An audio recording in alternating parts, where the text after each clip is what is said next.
verses 58 and 59. And they called Rebekah, and said unto her, Wilt thou go with this man? And she said, I will go. And they sent away Rebekah, their sister, and her nurse, and Abraham's servant, and his men. God will bless the reading of His holy word. In the 24th chapter of the book of Genesis, there is the story of an engagement ceremony. This couple to be engaged tonight are present, but there was something different about that engagement ceremony in that the man was not there himself. It was an engagement by proxy. Abraham called his servant and sent him to find someone suitable for his son Isaac.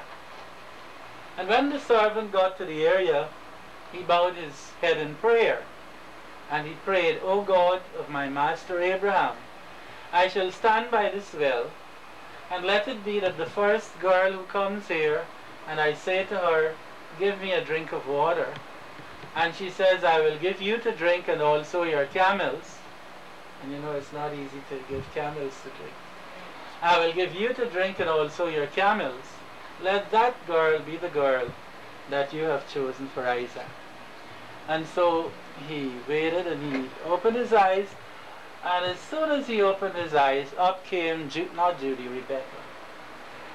And he said to her, May I have a drink of water? And she said, I will give you to drink and also your camels. And straight away we realized that this man prayed and God answered him. We live in a very materialistic age, an age of so many various beliefs. But I believe that today, 1990, even this last day of June 1990, God still answers prayer. And so the man prayed, and God sent him Rebekah, and just as he had requested, so it was fulfilled. God answered prayer. And he asked her about her family, and she told him where they were, and he went home with her. And he told them what was his errand. The father was there, the mother, the family was there, like we have family here. He told them what was his errand. I have come from my master to find a bride for Isaac. And he engaged the girl by proxy. And the way they did it back then was that he gave her a pair of golden earrings and a pair of golden bracelets. Nowadays we don't do it that way. We have sometimes a diamond ring and we have the blessing on the ring. And so they got engaged, and it was a very short engagement. And a short time later, Eliezer the servant took Rebekah to his master, and their engagement was very short. They got married. Well, tonight we're joined together on a happy occasion of blessing this couple on the day of their engagement. And so at this time, just before we bless the ring, I would like to deliver the charge to this couple on their engagement. Now I solemnly charge you, the servant of God, to look upon your engagement as a sacred pledge to marry. A pledge you are making before Almighty God, His servant, and these witnesses here present. Secondly, I charge you to let no one spoil the commitment you are making to each other tonight. In these days, so often somebody gets in between and the engagement can be broken, unhappiness, misery followed.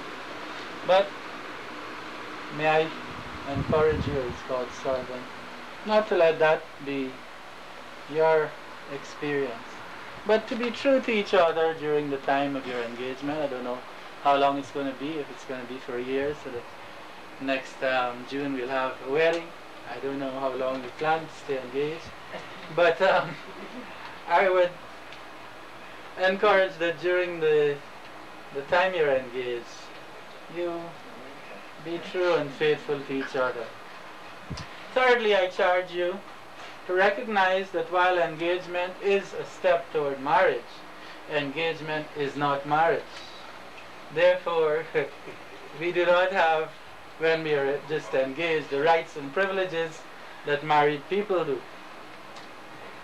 Fourthly and finally, I would strongly advise you to be guided by the advices of the pastor of your church and your parents and elders during the time of your continued courtship.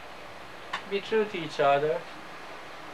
During this time, it would be good for you to go out with each other, not with anybody else, and so that your love will grow stronger for each other, and then the commitment you're making tonight will grow into a deeper commitment of marriage and a long and happy lifetime together in the days that lie ahead. We shall now bless the